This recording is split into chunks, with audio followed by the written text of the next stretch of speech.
Good morning, everyone. I have to apologize again for not being here in person, but I'm so glad that we have this ability to tape me so that the class can continue. You will remember that the last time we spoke, we were kind of in the middle of the Persian Empire, and I want to review that just a bit, because during the middle of the Persian Empire, prophecy ends from God. He is not speaking to any prophet. No one is writing down any words by the Holy Spirit of God for approximately 400 years. We call that time period the intertestamental period. And it's sometimes called the period of silence in between the testaments. And it's a very important period of time because history goes on and things happen that have a profound effect upon the Jewish people, God's people, and why we look at the Old Testament and then all of a sudden look at the New Testament and see a completely different arrangement of God's people and who were actually influencing them at that time. Now, as we go through this study on the intertestamental period, and as I said, we'll kind of back up a bit to the Persian Empire, I want you to be alert of how God is preparing the world for the coming of his Son. If you look in Galatians, the 4th chapter, I'm going to read verses 1 through 5 there. Paul is speaking here, and he says, "Now I say, as long as the heir is a child, he does not differ at all from a slave, although he is owner of everything. But he is under guardians and managers until the date set by the Father. So also we, while we were children, were held in bondage under the elemental things of the world." Now, key in on verse 4. "But when the fullness of time came, God sent forth his Son, born of a woman, born under the law, so that he might redeem those who were under the law, that we might receive the adoption as sons." That is such an important passage there. Some translations say, "when the right time came." And I think that you will see that even during the time of God's silence, that he is helping his people understand that there was going to be a Messiah coming. It also produced a great deal of anticipation from the Jews. After 400 years of silence, they are awaiting the Messiah. They want to see him come. So first of all, let's go over the Persian Empire. It had conquered the Babylonian Empire, and that is chronicled partly in Daniel, the 5th chapter, where Daniel writes down that one of the Babylonian kings, Belshazzar, was holding a vast drunken revel party and decided that he would call for the temple items and they would actually drink out of them. Those things had been carried away in the captivity when the temple was destroyed by Nebuchadnezzar. So Daniel talks about what happens. Writing comes on the wall in front of this party. It frightens Belshazzar a great deal. He doesn't know what it says. His wise men don't know what it says. And so his queen says, well, I know of someone who would be able to tell you. She at least had enough interaction with Daniel in the past to know that he could do this.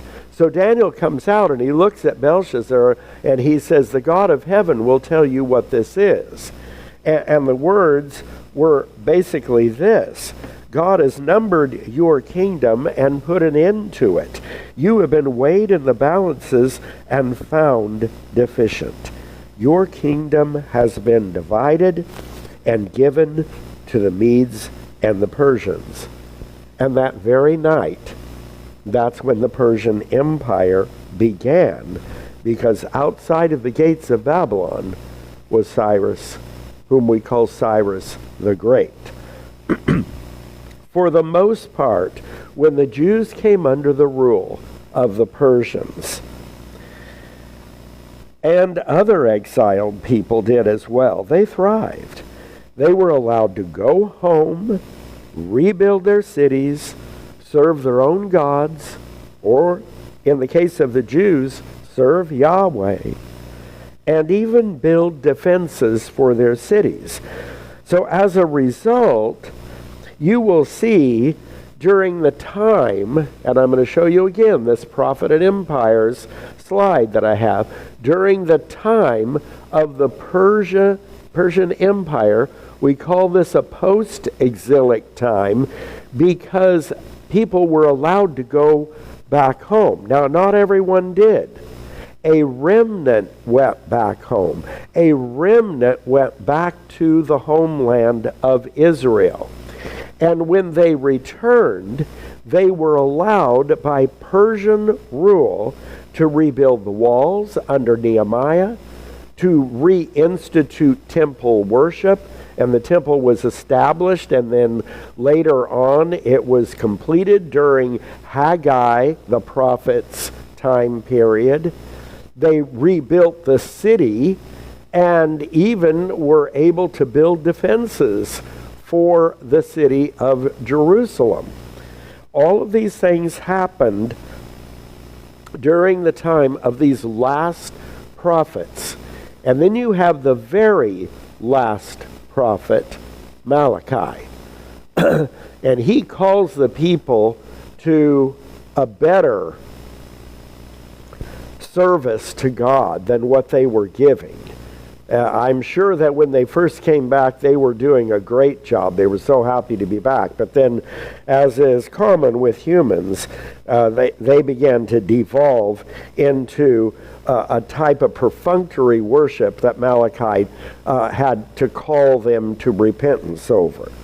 So, during this Persian rule, God ceased to speak through prophecy to his people for about 400 years until John the Baptist comes on the scene and begins to preach through the Spirit of God.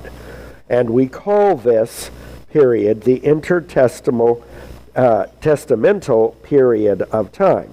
Now, I want to mention the apocryphal books here because that sometimes confuses people. A lot of people say, well, why aren't these books that were written during the intertestamental period, why weren't they put in the canon of the scriptures? Why aren't they part of the Old Testament? Well, there's a lot of scholarship that goes into why a book is in the canon or not, but let me make it clear to you.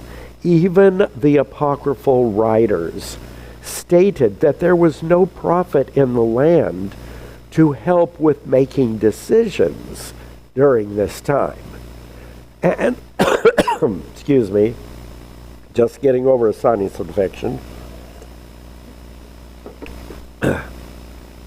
And because of just that statement in the Apocrypha, it tells me that none of them really recognized that they were being moved by the Holy Spirit of God. And so there are many other reasons. But if you ever pick up a Catholic Bible, which you might sometimes pick up one, you will see the apocryphal books.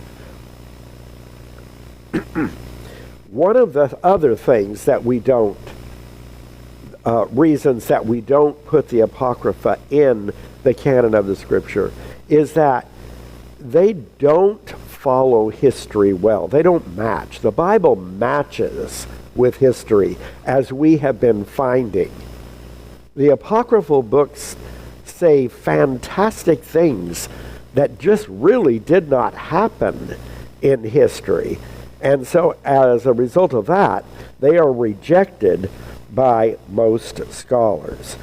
Now, I want to bring you to a time where the Persian Empire ended and the people of God were going to pass from the Persian Empire into another empire, which we commonly call the Alexandrian or Greek Empire. In fact, it has 4 names. I'll mention that in just a minute.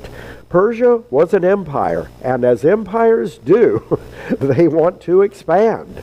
So, if you look at this map right here, you'll see here in this orange is the Persian Empire, but it goes over from Asia into Europe, into the area of Thrace over here. Now, it may be hard for you to see, but there are red stars all along the coast of Asia Minor.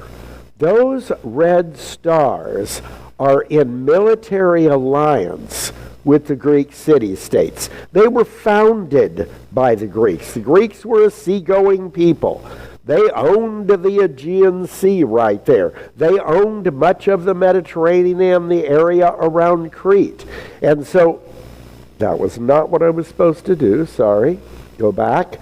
When you have the Persian Empire encroaching upon these city-states, some of those city-states succumbed, others of them rebelled.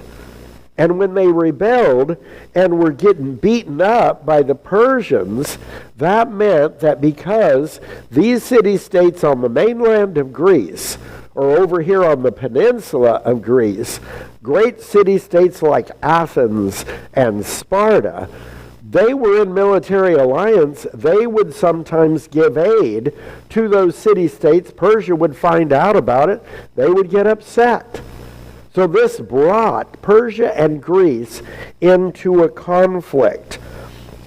And part of those wars or battles are considered some of the most important battles between Persia and Greece that happened in history. If you look up the heading, 10 most important military battles of history that have the greatest influence upon history, 2 of them are going to be shown on this slide right here. One of them is the Battle of Marathon, a battle that took place when the Persian king Darius I, by the way, I learned from a Persian kid in my class one time. That's not how you really say his name. His name is Darush. I'll call him Darius for your sake. Darius I, at any rate, had come in with an overwhelming army. All of the Greek city-states got together. They made an alliance together on the mainland of Greece, and they decided they were going to fight. And in a battle that was quite shocking, as far as the end of it was concerned, in a valley plain called Marathon, they defeated the Persians. Had they not, all of those city-states that we just looked at would have come under Persian control. And I'm not quite sure that history would have been able to chronicle what vast contributions these Greek city-states had and gave to the world. At any rate, they were defeated. Story goes that they sent someone from the plain to go to Athens and tell the Athenians that we have won the battle. He ran 26.2 miles. That's where we get Marathon. And he came into the city of Athens and proclaimed the good news. Some legends have that he actually fell down dead after that. I have no idea whether that's true. There was another battle later on, and it was a sea battle. The Persians had a battle on the land with Xerxes I, and they defeated the Greeks there. Then they went after their navy, and they were trying to set up for a full-scale invasion of the mainland of Greece. But the Greek navy pinned the Persians in a very narrow strait called Salamis. That's considered one of the most important battles in history, in military history. They pinned them in there, and then because they had triremes, which had 3 different levels to their ships, they could move very quickly. And they were on the outside and rammed the Persian ships who could not maneuver enough around to get into a military position or naval position that would be advantageous. And they lost over 300 ships. That battle, going the Greek way, was very, very important in history. So let's move on now. We're going to look a little at the importance of Greece to the world. Of course, the ancient Greeks had a profound effect upon Western civilization and our founding fathers. They looked to them and they admired what they did, especially in the political realm with regard to creating the first major democracy of the world. Now, our government today is not only based upon those democratic values, but also of the republic values, or I will say this, not meaning our party today, republican values that the Romans had, which we will talk about later. You marry those two together, and you get our government, which would be best called a democratic republic. So it's very important to Western civilization, and Athens at that time was considered the cultural center of the ancient world. It was not only important with regard to political things, but very, very important with regard to knowledge, science, mathematics, etc. All of those things had kind of a beginning in that culture. In Daniel's prophecy, the Greek Empire is considered the belly and thighs of bronze when he is interpreting that statue that Nebuchadnezzar saw in his dream. So I want you to remember, this is an empire that was predicted by God through Daniel to Nebuchadnezzar, the first and best and greatest emperor of the Babylonian Empire.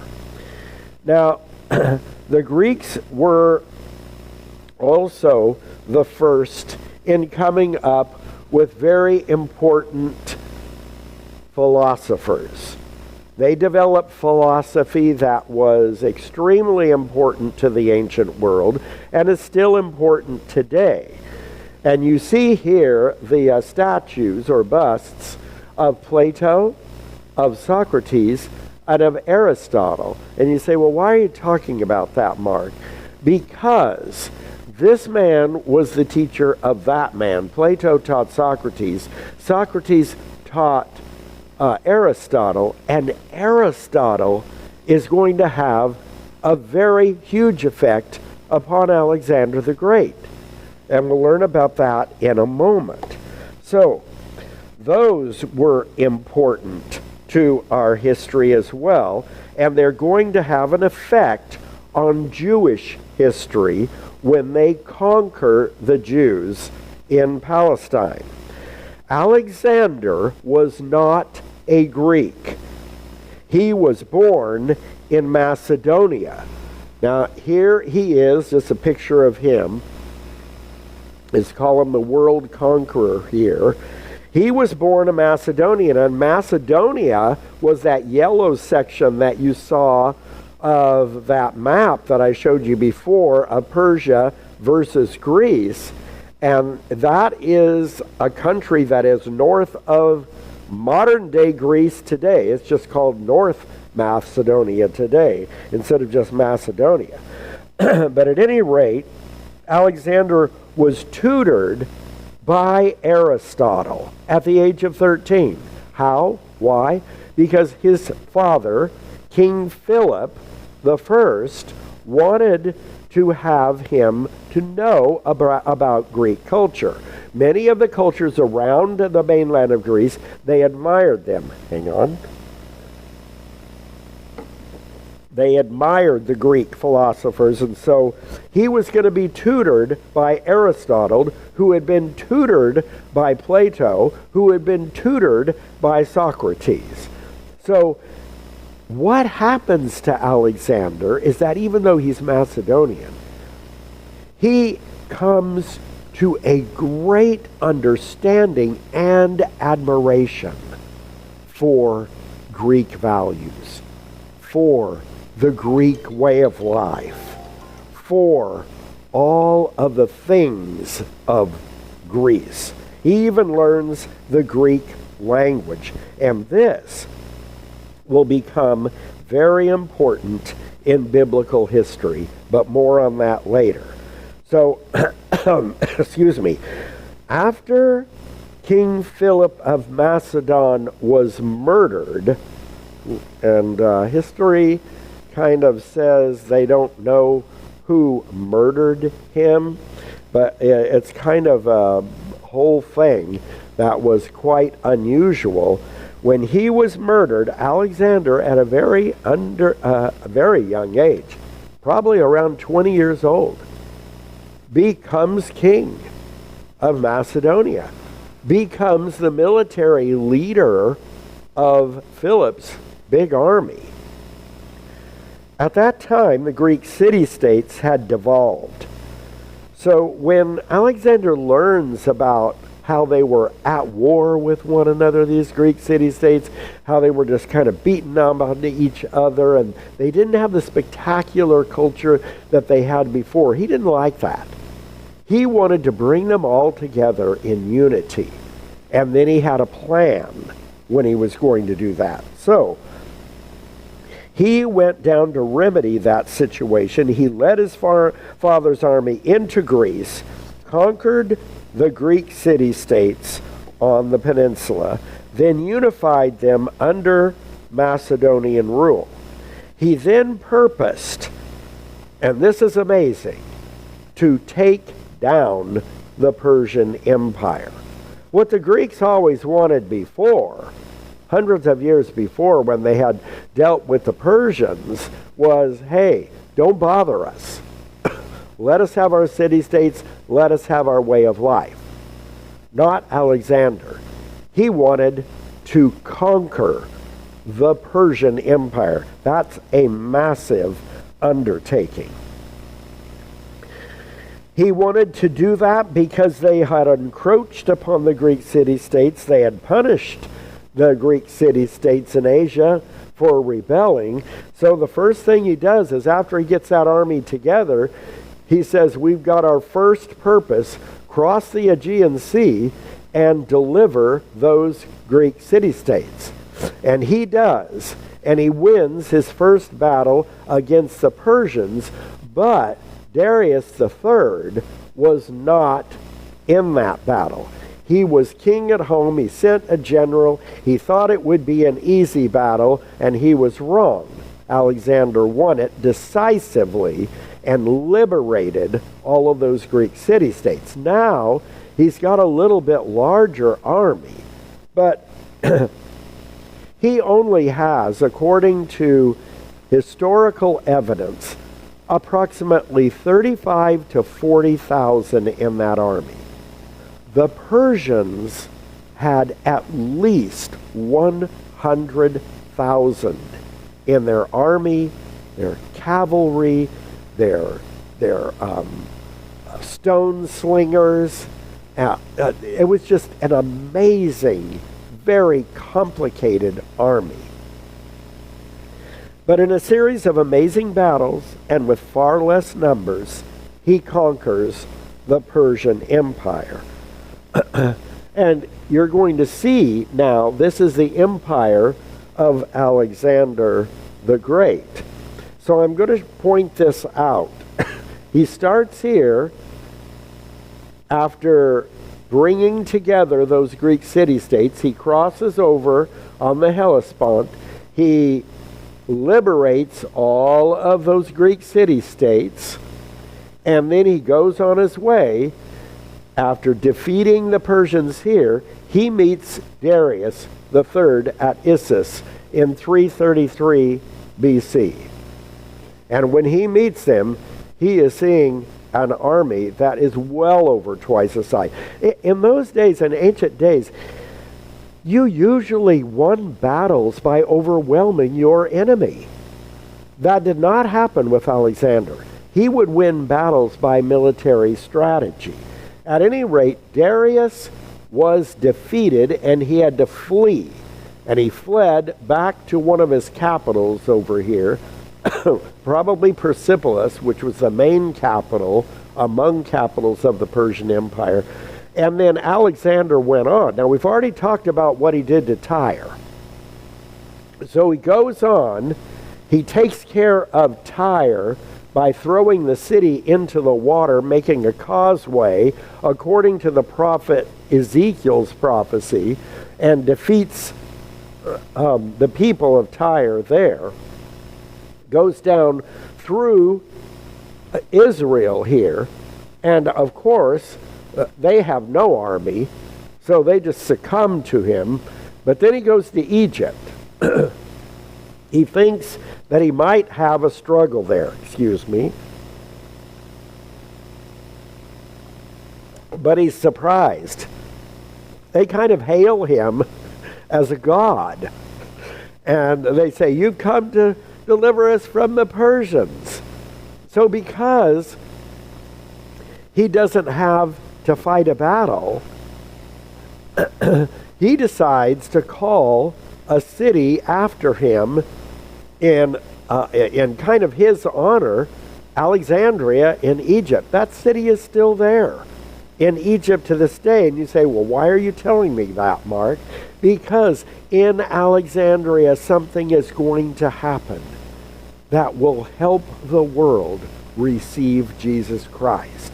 In that very city that he created there, and that he wanted to have it be the new cultural center of the world, since Athens had kind of fallen out of reputation. Then he goes back and he defeats Darius III again at Gaugamela, and at that time the Persian Empire just crumbles. It falls. But he's not done. He goes on over here and then goes around over this way and sends part of his army over this way, and they defeat the Asian Indians in the Indus Valley civilization and conquer that. Then after that, he says, well, let's go to China. I have to laugh. It's just almost insane. And the generals, the army, everyone just says, enough. We're homesick. Let us go home. Your empire is large enough. And he capitulates, goes back to Babylon, right here. And when he gets back to Babylon, he decides he's going to resurrect and revitalize Babylon to the glory that it once had under Nebuchadnezzar, and make it the political capital of the world. So Alexandria in Egypt was supposed to be the cultural capital of the world and of his empire, but Babylon was supposed to be the political one. But then he dies of a fever at the age of 33. And that's pretty amazing that he dies at such a young age. We don't know what kind of fever it was. No one knows. There's a lot of speculation about somebody who might have poisoned him. It doesn't matter. He dies at the age of 33. By the way, if you ever ask Mark Kercheville, who are the two most important, influential men in the history of the world, I would say, without a doubt, number one is Jesus Christ. But number two is Alexander the Great. Because of what he did during this time, it created almost everything in the foundations for Western civilization. And by the way, both of them died at the age of 33. When I look back on my life to see what I accomplished at 33, well, it's pretty paltry. So these are amazing individuals there. Alexander, although he did all of this during the intertestamental period of time, although he never had direct contact with the Jewish people, he had an effect upon Jewish history. Because wherever Alexander conquered, he had the policy of Hellenization. Now, let me go back and talk to you about the four names of his empire. It is called the Greek Empire because it is very Greek-like. It is called the Macedonian Empire because Alexander was from Macedon or Macedonia. It is called the Hellenistic Empire, all these the same empires, because Hellas, in the language of the Greek people, means Greece.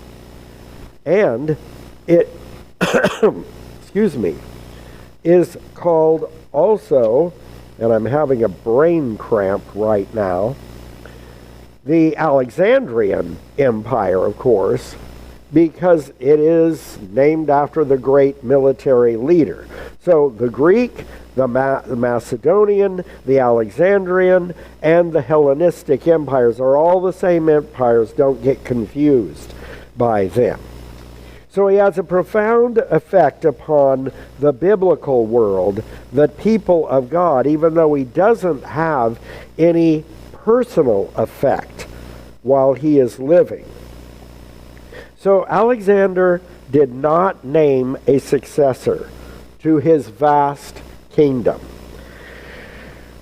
When he died, his generals decided that they would split up the empire and give certain portions to certain generals. Two of them, one of them named Ptolemy, took this area right here in the orange. And so we call this the Ptolemaic kingdom. And you'll notice, even though it has no label there, he takes the land of the Jews. His kingdom is stationed, so to speak, in Egypt. And so we call that the Ptolemaic kingdom. The other large one that had influence upon the Jews, right here in this olive green, is called the Seleucid kingdom, after the Seleucid general, the general called Seleucus. Now, when Alexander went to Egypt, and wherever he went, he transferred this Greek ideas to people all over the place. And as he does that, he caused the Greek language to become what we call the lingua franca of the world. And I've given out that term before, but I'll review it with you now. Lingua franca means that would be the common language of everyone who is in politics, in great business, in all international interrelations. So it's a little like what English is today. If you want to do business in a world sense, you usually learn English. It is basically the lingua franca of today. But the lingua franca at that time became Greek. That is why, ladies and gentlemen, that the New Testament is written mostly in Greek. So he did that, but he also helped with the translation of the Old Testament into Greek. And you say, well, how did he do that? Well, let's look at this next slide. Oh, there, I forgot to give you the title, sorry. All right, this next slide is of ancient Alexandria by an artist. I like this because it looks so bustling and everything. But one of the things that was there was the lighthouse of Alexandria, which is considered another one of those 7 wonders of the ancient world. Remember the Hanging Gardens of Babylon were one? Okay, so that's it. But the second one, this is an artist's rendition of the Library of Alexandria. Now, the Library of Alexandria has a very important effect upon the Jewish scrolls. They had a policy which went something like this.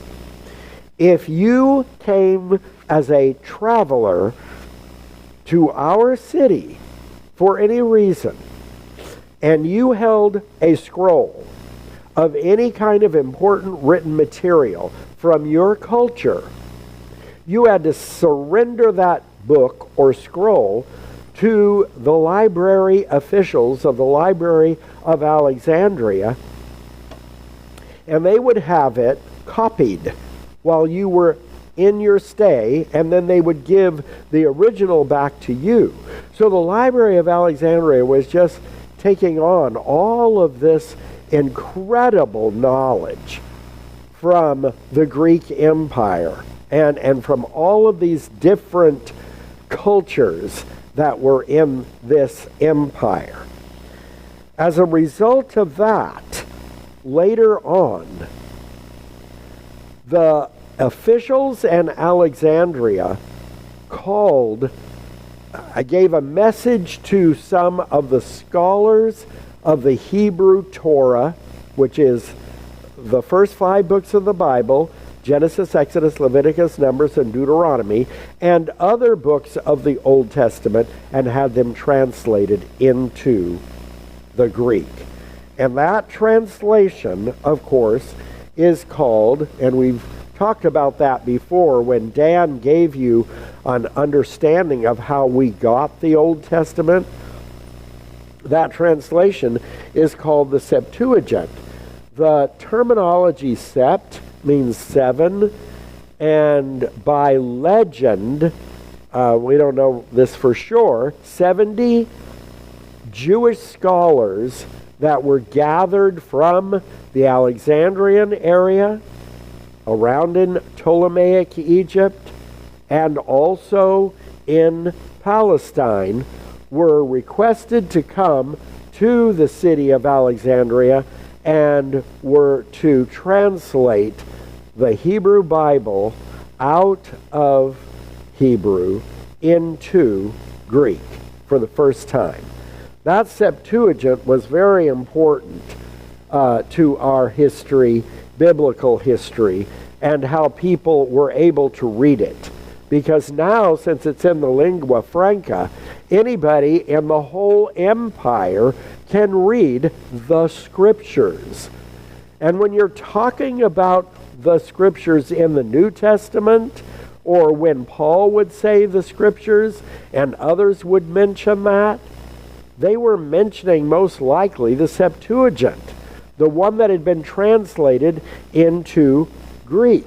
So from the Latin word Septuaginta, meaning the 70, it refers to the legendary 70 Jewish scholars who translated the Torah into the Greek in the 3rd century BC. But then notice, after the Torah, other books of the Old Testament were translated over the next 2 or 3 centuries. And then finally, since Greek was the lingua franca of the Roman Empire as well, and we'll learn later on why that was the case. When the Roman Empire comes in and takes over the Greek Empire, as one of their poets said, the Greeks culturally took them over. They adopted the lingua franca of the Greeks at that time. So I think that's really, really important. So real quickly now, these are the major things that happened during the intertestamental period. There was Persian rule during that period of about 400 BC. That was the period of silence all the way to 333 BC. Jews were allowed to return to Palestine. Many of them stayed in Babylon, and others traveled to other lands, and Aramaic was often their common language. Greek rule went from 333 to 323, only 10 years because Alexander died, but that brought the Greek culture and the Greek language to the whole world. Then there was the Egyptian rule, and that was of Greeks who were in Egypt ruling with the Egyptians, and those were the Ptolemies. By the way, the last Ptolemaic ruler knew Julius Caesar quite well in the 50s BC. Her name was Cleopatra. They had kind of a torrid affair, but you can read about that on your own. But she was a Ptolemaic ruler. Then there was a Syrian rule of Greek descent, and they became oppressive to Palestine, and they desecrated the temple.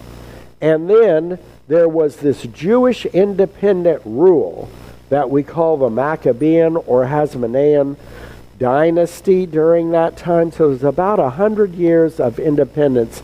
And then you have the Roman rule. And when the Roman rule happens, you've got that very famous passage in Luke the 2nd chapter that says, in the days of Augustus Caesar, he made a decree, and all people had to go back to the city of their birth and then register during that time.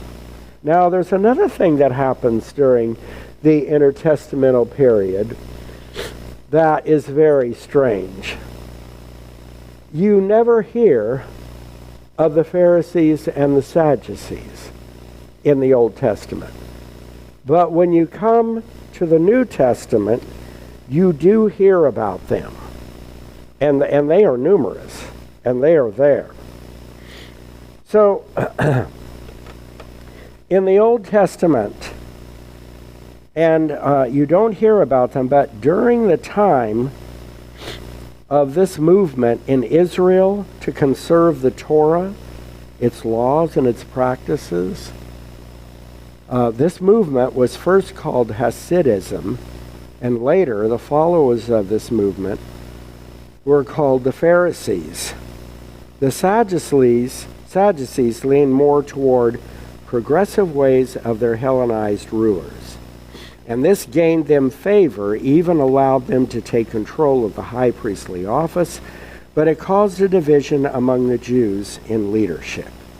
The Gospel and Acts, of course, are full of references to the Pharisees and the Sadducees. And you might say that the Hellenization of Israel during the intertestamental period created what might be called a conservative and liberal party among the Jews. And we will stop there.